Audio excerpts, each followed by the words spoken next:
How do we awaken the golden age? We all hear about the different ages and grand yugas of existence, but how do we awaken it and propel it and move it forward in a more exponential manner? Well, the first thing I want to touch on today in that regard is that the more that we feel that we need to go somewhere or get somewhere else, this is the first clue, the more that we create resistance. We are resisting something that is presently here. But you're an eternal being. Now, I'm guessing if you're seeing this, and if you're new to my channel is fairly new, I would say that you probably know that you are, to some extent, creating your reality. Now, to what extent does each of us really believe that? To what extent does each of us truly experience that, which is beyond belief, right? I would love to share that the one thing that every single one of my clients, myself included, has gone through that has been the ultimate shift, the ultimate not just transformation, but liberation, is when they start to realize something powerful that Brian Ridgway shares, and that many others have said in their own way. But something that's so, direct is that 100% responsibility equals 100% freedom. How does that even relate practically to me propelling and creating the golden age? Well, I'm guessing you can see some of the dots connecting, and that is, it's simply a choice in the moment. When you choose the golden age in the moment, it means you're choosing the divine eternal presence that is always there. When we have ultimate self-realization and maybe even God realization or source realization, the awakening that is above all awakenings, even, it's all within. How do we do that practically? The first step, and I would say the most fundamental step to truly beginning to experience this, not just know more information, but actually experience it practically, is recognize that the only way that you would keep yourself from finding your infinite power as an infinite eternal being is by hiding it in places that you would never think to look. That's the only way that you would sustain a finite existence for maybe lifetimes, depending on what you believe. If it's a limited experience, how does that reconcile with that in which is infinite? If infinite exists, how can there be anywhere that ends and something else begins?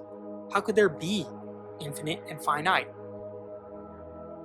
Actually, that doesn't make any sense when you start to really dive deeper on this.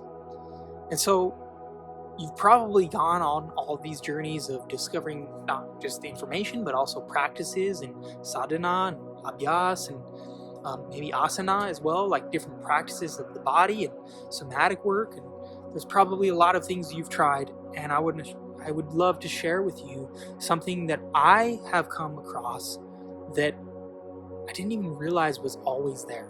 It's always been there. I had a teacher as a young kid who was not like officially a teacher, but she was always there to help and share things with a lot of us kids. I grew up in basically my grandma's house with other kids who, it was like a foster setting somewhat, and we all came from like broken homes. And one of the most powerful things that I didn't always realize was so powerful was the power of breath. Now, I know you've heard of breath techniques and all of these things, but this is not a technique. This is something that, when done regularly on a daily basis in your daily life, all day, as much as you possibly can remember to stay in this process. Recognizing that this is the process of staying present. We leave presence in our own perception when we choose to go outside of ourselves and try to fix, manage, avoid. But if we come back to ourselves, into the body, we experience the emotions, allow the emotions. We're told, don't ever feel your emotions. Don't show your weakness. Don't be sad. Don't be angry. Don't be all of these things. We negate our natural beingness. It's not okay for you to be like that. It's not okay for you to act like that. It's not okay for you to get that. If you get that, then you're in trouble, or there's something wrong, or you think you're better than someone else, or whatever it is, right? These are core wounds that society, they didn't even know better, right? They just keep perpetuating the same BS throughout history. But when you come back to presence, you come into a state of deeper, what I would call super conscious awareness of even not just what this thing is, but also how you are creating it. How you're creating it. Literally seeing firsthand, super conscious, how you created it. You're an eternal being. You experience ups and downs in the finite perceptions, in the finite experience of life. It's okay. It's the whole purpose. You hid your power in all of the negative emotions where you never would think to look. And so when you go to breathe, when you go to have somatic experience, or you go to meditate, whatever it is, you have this conflict and you want to go do something else. You want to try to, you want to drink coffee, or you want to go, whatever it is, right? Get to work. Got to deal with the kids. Even though you've allotted that time for your practice and the kids know not to disturb you, you still may get up and you still may do your thing. You still may follow the same pattern of listening to that, what we call fight or flight response. Needing to manage, needing to fix, needing to change things outside of you. But when you become present, when you breathe in through the nose, out through the mouth, just regular breathing, but deep, breathe deep in a equal flowing fluid motion. Imagine you're a fountain. I call this fountain breath. It's been called many different names, called conscious breathing, it's called many different somatic approaches to this breathing, but ultimately, you are a fountain of electromagnetic energy. Not just in your spine there's a tube though in the middle of your being that comes down, out, while it's coming up and out simultaneously. And you shutting down your breathing closes that aperture. And it's not a physical aperture, it's a different energy body, okay? You're closing down a certain aperture of expression, of energy, of life force. You're negating that it's not okay to feel these things. You better do something about it. You better smoke that joint, you better drink that beer, and I'm not against anybody doing their thing. I'm telling you the way to overcome any challenge, perceived problem. If you're literally in physical danger, this is what they teach the highest level of Kung Fu masters, the highest level of any martial arts is learning how to become present.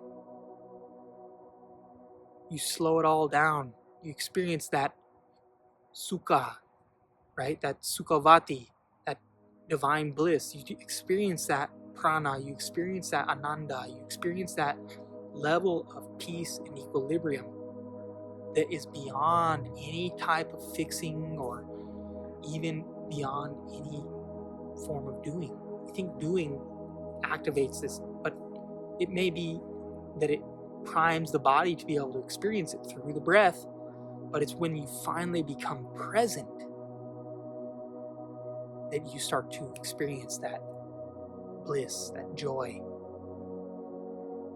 And yes, the brain has its own functions, but the brain always has ways of triggering you to seek external things to trigger that, to trigger the chemical response.